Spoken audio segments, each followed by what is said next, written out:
Hello students and welcome to the channel the H classes.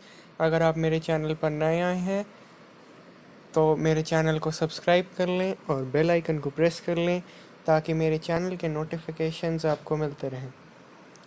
तो आज हम आ चुके हैं चैप्टर नंबर 3 पे, हिस्ट्री क्लास 6 पे, जो कि है from gathering to growing food. इससे पिछले वीडियो में हमने चैप्टर 2 को कवर किया था, जो था on the trail of the earliest people. उसमें हमने Palaeolithic age, Mesolithic age, microlith, Neolithic age जिसमें हम अभी रह रहे हैं, इन सब एजेस के बारे में पढ़ा था। कुछ चेंजिंग एनवायरनमेंट के बारे में पढ़ा था। ये सारी चीज़ें हमने पढ़ी थी। अब उसी के ही एक तरह से आगे चलते हुए इस चैप्टर को हमने पढ़ना है। तो तब हमने लास्ट में क्या देखा था कि चेंजिंग एनवायरनमेंट की वजह से, क्लाइमेट चेंज की वजह से फार्मिंग डेवलप हो गई थी पूरे वर्ल्ड में।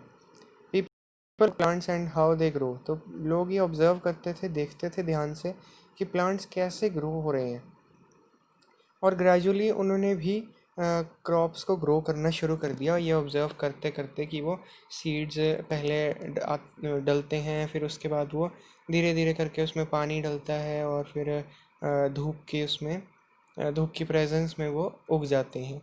तो उन्होंने भी ऐसा ही करना शुरू कर दिया, और फिर उसके बाद उन्होंने क्रॉप्स को उगाना शुरू कर दिया। तो people also started taming animals. Taming का मतलब होता है कंट्रोलिंग, और उन्होंने एनिमल्स को कंट्रोल करना शुरू कर दिया, पेट बनाना शुरू कर दिया, एक तरह से कह सकते हैं। The dog was the first animal to be tamed. इसलिए डॉग को सबसे ज़्यादा पेट के रूप में रखा जाता है, क्योंकि सबसे जो पहले जिसको कंट्रोल किया गया था, जिस एनिमल को, वो था dog. Animals like sheep, goat, cattle were also tamed and so people became herders.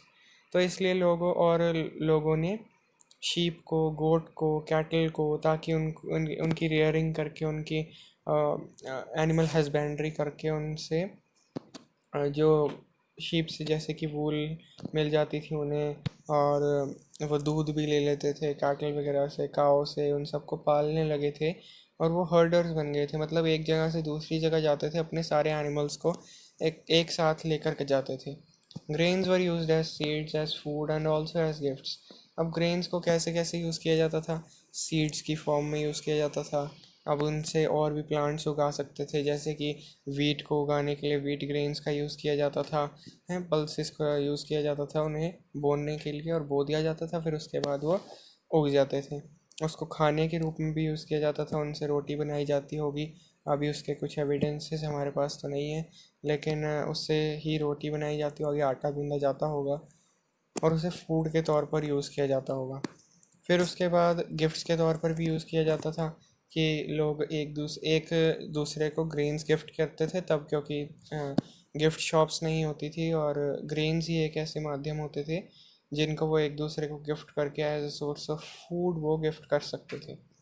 They were stored by humans. वो ह्यूमंस उन्हें स्टोर भी करके रख लेते थे, कि अगर बाद में उनके पास वो ना हुए तो वो बाद में उनका यूज़ कर सकते हैं। Animals were also stored since they can serve as a source of milk and also provide meat. तो एनिमल्स को भी स्टोर कर लिया जाता था। यहाँ पर वर्ड स्टोर का इसलिए यूज़ किया जा रहा है क्योंकि उनको कंट्रोल करके अपने पास ही रख लिया जाता था, उन्हें बांध कर रख लिया जाता था, ताकि उनसे दूध ले सकें, उन्हें बेचा जा सके, ट्रेड कर सकें, और लोग पैसा कमा सकें, और उससे मीट भी उन्हें मिल जाता था। वो खुद तो खा ही सकते थे, और वो दूसरों को भी बेच सकते थे। So animals were used as a store of food. Animals को क्या कहा जाता था? स्टोर ऑफ फूड कहा जाता था, कि वो तो एक फूड का स्टोर है पूरा। तो ये फिर उसके बाद period of history after about 10,000 years ago is called the neolithic age. ये हमने पिछले चैप्टर में भी जैसे कि पढ़ा था, कि पैलियोलिथिक एज थी स्टोन टूल्स वाली, जो थी 20 लाख ईयर्स अगो से लेकर के 12,000 ईयर्स अगो। फिर छोटी सी एक एज आई मीजोलिथिक एज, जिसमें माइक्रोलिथ मतलब छोटे स्टोन टूल्स बने, और वो थी 12,000 ईयर्स अगो से लेकर 10,000 ईयर्स अगो। फिर हमारी जो अभी प्रेजेंट एज है उसका कहते हैं नियोलिथिक एज, और वो है 10,000 ईयर्स अगो से लेकर अब तक, मतलब अभी तक भी जो प्रेजेंट एज है उसे नियोलिथिक एज कहते हैं।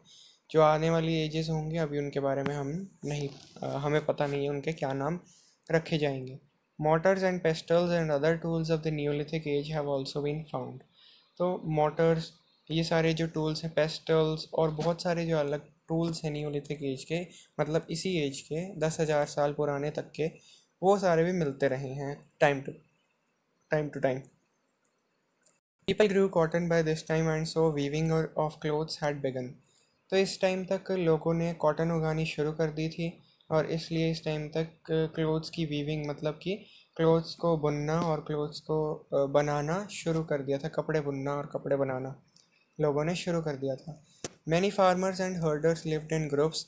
बहुत सारे जो फार्मर्स होते थे और जो हर्डर्स होते थे, फार्मर्स मतलब कि खेती करने वाले जो पीजेंट्स होते थे और जो मतलब किसान होते थे, और हर्डर्स मतलब जो एनिमल्स के साथ एनिमल्स को रेयर करते थे, वो सारे ग्रुप्स में रहते थे जिन्हें ट्राइब्स कहा जाता था. इन सब के जो ग्रुप्स होते थे किसानों के और हर्डर्स के, इन सबको ट्राइब्स कहा जाता था. और इनके अपने ही कस्टम्स, अपनी ही प्रैक्टिसेस, अपने ही रिचुअल्स, अपनी रीति रिवाज सारे अलग होते थे. इनके अपने इन्हीं ग्रुप्स के अलग अलग ट्राइब्स के अलग अलग रिचुअल्स होते थे.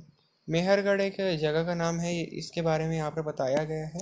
Mehrgarh was situated in a fertile plain near the Bolan pass. Here people learn to grow barley and wheat. तो एक मेहरगढ़ था, वो एक फर्टाइल प्लेन था बोलन पास के पास. इसके मतलब वो बताई गई है, जोग्राफिकल इसकी लोकेशन बताई गई है. और जो लोग थे वो वहाँ पर बार्ले और वीट उगाना सीख गए थे. It is one of the earliest villages. ये one of the earliest villages है इंडिया का, मेहरगढ़. तो यहाँ पर मतलब बहुत पुराने जो लोग हैं वो रहने शुरू हुए थे. Different plants grow in different regions different conditions. मतलब जो अलग अलग तरह के प्लांट्स हैं वो अलग अलग क्लाइमेटिक कंडीशन, सॉइल कंडीशन और टेम्परेचर की कंडीशंस, रेनफॉल वगैरह में अलग अलग कंडीशंस में उगते हैं. Different animals also prefer different environments. तो अलग अलग जो एनिमल्स हैं वो भी अलग अलग एनवायरमेंट्स में ही प्रेफर करते हैं रहना. जैसे कि पोलर बियर है तो वो नॉर्थ पोल, साउथ पोल, इन जो ठंडे इलाके हैं वहाँ पर मिलता है. लेकिन जो वाइल्ड बियर है वो जंगलों में भी मिल जाते हैं. तो अलग अलग जो एनिमल्स हैं वो अलग अलग एरियाज़ में रहना पसंद करते हैं और वो प्रेफर करते हैं. Farming developed as a result of the climate change of the world. People observe plants and how they grow. Gradually they also started growing crops. ये हमने पहले भी देख लिया.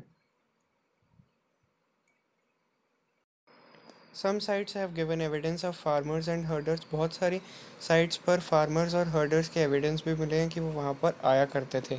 Plant remains and animal bones have been found and studied. वहाँ पर plant remains मिले हैं, जो मतलब जिन्हें फॉसिल्स कहा जाता है, और एनिमल की बोन्स भी मिली हैं जो अब तक वहाँ पर मौजूद थी.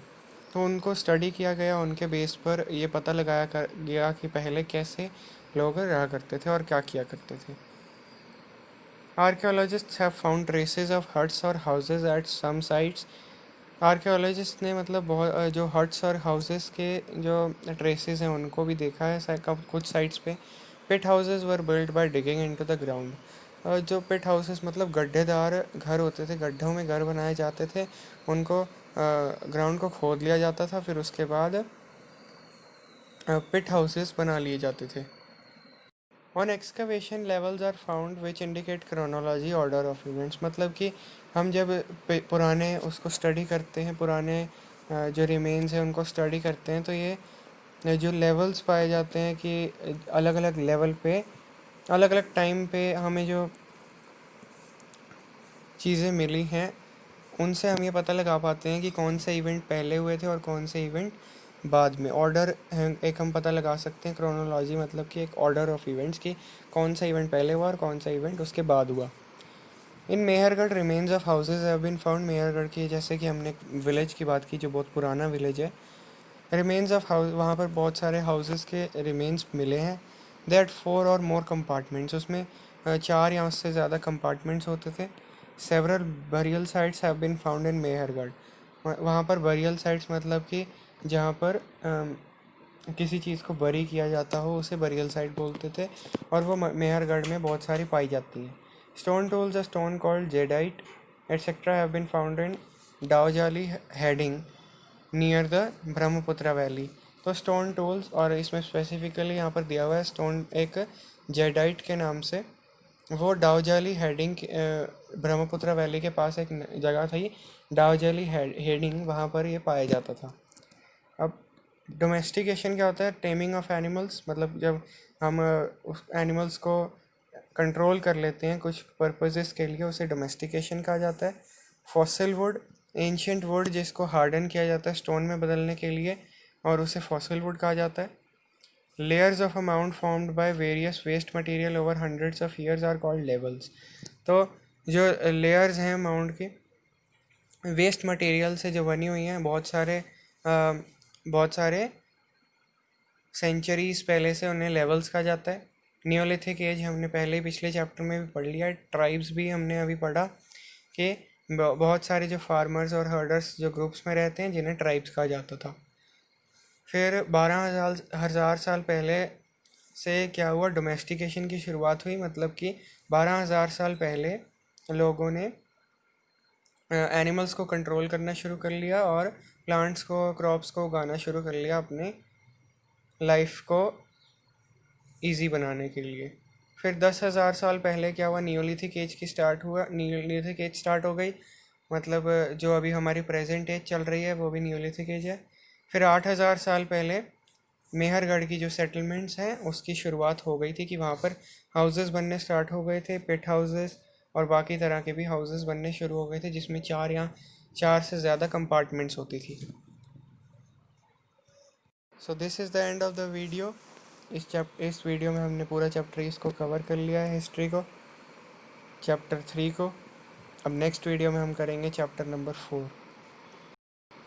Till then, good bye, thank you, and please subscribe my channel, like the video, share the video, and comment on the video.